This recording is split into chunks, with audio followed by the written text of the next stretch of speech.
दोस्तों, भारत का चंद्रयान-3 दहाड़ मारता हुआ चांद की ओर बढ़ रहा है। चंद्रयान-3 के इस दहाड़ से नासा और चीन भी घबराए हुए हैं। अभी चंद्रयान-3 ने चांद की ऐसी भयानक तस्वीरें वहां से भेजी है जिसके अंदर बहुत ही अजीब चीजें नजर आई हैं, जिसे देखने के बाद वैज्ञानिक भी हैरान हो चुके हैं। तस्वीर के बारे में पूरी जानकारी के लिए इस वीडियो को अंत तक जरूर देखें। चंद्रयान जब से चंद्रमा की कक्षा में गया है, तब से लगातार वहां से रहस्यमयी खुलासे कर रहा है। सबसे पहले तो चांद के ऑर्बिट में पहुंचने के बाद उसने वहां से पहला मैसेज भेजा कि मैं चंद्रयान-3 हूं और मैं चांद की कक्षा में पहुंच गया हूं और मुझे चांद का गुरुत्वाकर्षण महसूस हो रहा है। यह मैसेज इसरो के हेडक्वार्टर में बैठे वैज्ञानिकों के चेहरे पर खुशी ला रही। लेकिन चंद्रयान-3 ने अभी नई ताजा तस्वीरें भेजकर पूरी दुनिया में हड़कंप मचा दिया है। चांद की दुनिया वीरान पड़ी थी। उसके अंदर आखिर चंद्रयान-3 को क्या नजर आया? चंद्रयान-3 को चांद के नजदीक जाने में जो मुश्किल पड़ाव सामने थे, उन सभी को बड़ी आसानी से पार कर लिया है। अब आपके दिमाग में यह सवाल आ रहा होगा कि आखिर उन तस्वीरों में ऐसा क्या नजर आया और अभी चांद के कितना नजदीक पहुंच गया है? यह सब आज के इस वीडियो में हम आपको बताएंगे। आप देख रहे हैं जीके दृष्टि यूट्यूब चैनल। दोस्तों, चांद पर जाने की यह वैज्ञानिकों की ओढ़ अभी से शुरू नहीं हुई है, बल्कि जब से अमेरिका ने चांद पर इंसान को उतारा था, उस समय भी रशिया से अमेरिका की होड़ लग गई थी। लेकिन आज तक जितने भी मिशन चांद पर किए गए थे, उनमें से किसी भी मिशन ने चांद के दक्षिण वाले इलाके में जाने के बारे में सोचा भी नहीं था। लेकिन इसरो के चंद्रयान-3 मिशन ने चांद पर उतरने से पहले ही दुनिया के वैज्ञानिकों को हैरान करना शुरू कर दिया है। यानी दुनिया के वैज्ञानिक तो यह देख रहे थे कि चंद्रयान चांद पर उतरकर जानकारी भेजेगा, लेकिन भारत के इस मुसाफिर ने तो उतरने से पहले कमाल कर दिया। अभी हाल फिलहाल की ताजा अपडेट के बारे में बात करें तो इसरो ने जानकारी देते हुए बताया है कि चंद्रयान-3 चांद के बहुत ज्यादा नजदीक चला गया है। अभी चांद के तीसरे राउंड में चंद्रयान-3 चक्कर लगा रहा है, जहां पर इसकी चांद से सबसे नजदीकी दूरी 174 किलोमीटर है और सबसे दूर की दूरी 1437 किलोमीटर है। मतलब अब वह दिन दूर नहीं जब चंद्रयान-3 चांद को अपनी मुट्ठी में कर लेगा। 14 तारीख तक तो यह इसी कक्षा में चक्कर लगाता रहेगा, लेकिन 14 अगस्त के दिन में दोपहर 11:30 से 12 बजे के बीच अगली कक्षा में प्रवेश कर जाएगा। लेकिन जैसे जैसे चंद्रयान-3 चांद के नजदीक आता जा रहा है, वैसे वैसे वैज्ञानिकों की धड़कनें बढ़ रही हैं, क्योंकि इस मिशन का सबसे मुश्किल पड़ाव ही चांद की जमीन पर सही सलामत उतरना है। उसके बाद सभी लोग 16 अगस्त के दिन की राह देख रहे हैं। यह दिन हम सब के लिए बहुत ज्यादा स्पेशल होने वाला है। इस दिन चंद्रयान अपने मकसद के आखिरी पड़ाव पर पहुंच चुका होगा। दरअसल यही वो दिन होगा जब इसका प्रोपल्शन मॉड्यूल विक्रम लैंडर से अलग हो जाएगा। अब आपके दिमाग में सवाल आ रहा होगा कि आखिर वैज्ञानिक इस काम को कैसे अंजाम देंगे? दरअसल ये काम वैज्ञानिक बड़ी ही चतुराई से करने वाले हैं। इन दोनों को आपस में जोड़ने वाले जो हुक लगे होते हैं, उसको वैज्ञानिक खोल देंगे, जिसके बाद पिछले हिस्से की रफ्तार धीरे धीरे कम हो जाएगी और आगे के इस हिस्से की रफ्तार स्थिर रखी जाएगी, ताकि आगे वाला हिस्सा अपनी कक्षा में आगे बढ़ जाए और पिछले वाला बिना किसी नुकसान के अलग हो जाए। इसके बाद चंद्रयान-3 के दोनों ही सिलेंडर और प्रोपल्शन मॉड्यूल चांद की 100 × 100 किलोमीटर की कक्षा में अलग अलग राउंड काटते हुए लैंडर चंद्रमा की सतह पर उतरने के लिए आगे बढ़ेगा। यहाँ से आगे का सफर इसके लिए बहुत ज्यादा मुश्किल होने वाला है। आगे की जानकारी देने से पहले आपको बता दें कि आखिर अब चंद्रयान-3 ने क्या खुशखबरी भेजी है। दरअसल चांद के जिस गड्ढों की बात दुनिया भर के वैज्ञानिक कर रहे थे, उन गड्ढों को असल में चंद्रयान-3 ने बता दिया है। हम आपको पहले भी बता चुके हैं कि चांद के दक्षिण वाले इलाके में बहुत बड़े बड़े गड्ढे मौजूद हैं। उनमें से कुछ का आकार तो कई किलोमीटर में फैला हुआ है। ऐसे गड्ढों को देखकर कोई भी स्पेस एजेंसी वहां पर अंतरिक्ष यान को उतारने से पहले कई बार सोचते हैं।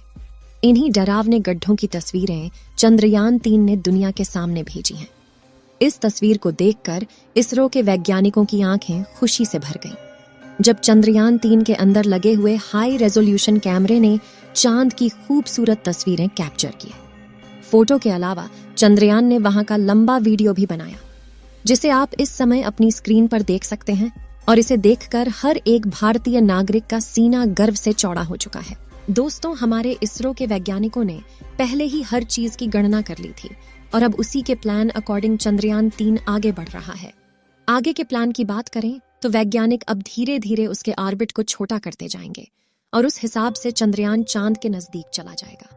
लेकिन इसका जो चांद पर नीचे उतरने का प्रोसेस शुरू होगा वह उस समय होगा जब चंद्रयान चांद से 36 किलोमीटर पर रहेगा और वहां से चंद्रयान 3 दक्षिणी ध्रुव में मौजूद अपनी लोकेशन को देखेगा।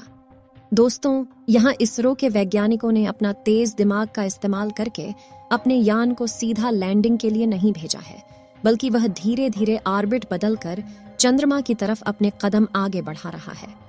उसके पीछे की वजह यह है कि जिन देशों ने भी चांद पर सीधे लैंडिंग करने की कोशिश की वो सभी अंतरिक्ष यान क्रैश हुए हैं। लेकिन इसरो की सूझबूझ से हमारा मिशन सफलता के कदम छूने के लिए तेजी से आगे बढ़ रहा है और उम्मीद है इस बार हमारा लैंडर सफलतापूर्वक चांद की सतह पर सॉफ्ट लैंडिंग कर जाएगा। सॉफ्ट लैंडिंग करने के लिए इस बार अंतरिक्ष यान में जो उपकरण लगाए गए हैं बहुत ही ज्यादा एडवांस और हाई टेक्नोलॉजी वाले हैं। चंद्रयान 3 को हर परिस्थिति में सटीक जानकारी देने वाले लेजर डॉपलर नाम का उपकरण इसके अंदर लगा हुआ है। इसका काम उतरते वक्त चांद की जमीन पर लेजर फेंकना है ताकि दूर से पता चल जाए कि जहां पर लैंडर को उतरना है और वहां पर कोई बड़ा गड्ढा तो नहीं है। इसके अलावा ये और 2 दिशाओं में भी लेजर भेजेगा ताकि पता चल सके आगे पीछे साइड में कोई ऐसी चीज है जिससे चंद्रयान टकरा सकता है। उसके अलावा इसके अंदर एक और उपकरण लगा हुआ है। LBC camera. इसका काम लैंडर के उतरते समय जमीन के नीचे की तस्वीर लेना है। फिलहाल अभी तेजी से चांद के नजदीक आता जा रहा है और उसकी चांद से दूरी भी बहुत ही कम बची है। ये चांद की सतह पर लैंड करने से पहले टोटल 5 ऑर्बिट से होकर गुजरेगा। इस प्रक्रिया के दौरान इसकी स्पीड भी धीरे धीरे कम होती रहेगी। चांद की कक्षा में पहुंचने का सिलसिला 6 अगस्त से शुरू हुआ था। उस दिन रात 11 बजे के आसपास इसके ऑर्बिट में बदलाव करके वैज्ञानिकों ने इसे चांद की अगली कक्षा में डाल दिया और फिर इसके 3 दिन बाद यानी 9 अगस्त को दोपहर 2 बजे करीब 4 से 5 हजार किलोमीटर की हाइट पर पहुंचा। हमारा चंद्रयान 14 अगस्त दोपहर 12 बजे के आसपास चौथे ऑन ऑर्बिटर पहुंचेगा और उसमें चांद और इसके बीच की दूरी सिर्फ 20,000 किलोमीटर रह जाएगी। 16 अगस्त की सुबह 8:30 बजे के आसपास 5वें और अंतिम कक्षा में एंटर करेगा और उस समय ये 100 किलोमीटर की ऊंचाई पर चांद का गोलाकार चक्कर लगा रहा होगा। 16 अगस्त का दिन इसरो के वैज्ञानिकों के लिए बहुत ही खास होने वाला है। साथ ही मिशन का भी एक महत्वपूर्ण पड़ाव है क्योंकि यही वह दिन है जब चंद्रयान 3 का प्रोपल्शन मॉड्यूल इसके लैंडर से अलग हो जाएगा। इसके बाद 18 और 19 अगस्त का दिन भी इसके लिए खास है क्योंकि उस दिन चंद्रयान के डी ऑर्बिटिंग की प्रक्रिया की जाएगी। आसान भाषा में कहें तो जो 100 किलोमीटर का डिस्टेंस होगा उसे भी धीरे धीरे राउंड के जरिए कम किया जाएगा। इसके बाद चंद्रयान की असली कहानी शुरू होगी जिसका वैज्ञानिक पिछले 42 दिनों से इंतजार कर रहे थे। 23 अगस्त को शाम 5:47 पर हमारा लैंडर चांद की सतह पर अपने कदम रखेगा और वह हर भारतीय के लिए गर्व का क्षण होगा। मगर दोस्तों, अभी चंद्रयान का चांद के स्तर पर पहुंचने का सफर लंबा है और यह समय चंद्रयान 3 के लिए इतना नाजुक है कि इसके ऊपर हर वक्त मुसीबत मंडराते रहेगी और कदम कदम पर अलग अलग तरह के चैलेंज का सामना करना होगा। इसके बारे में खुद इसरो का भी कहना है कि अब असल खतरों का खेल शुरू हो चुका है। इस मिशन के सफल होने की दुआएं आप कमेंट बॉक्स में करते रहें। चलिए दोस्तों, इस वीडियो को यहीं पर खत्म करते हैं।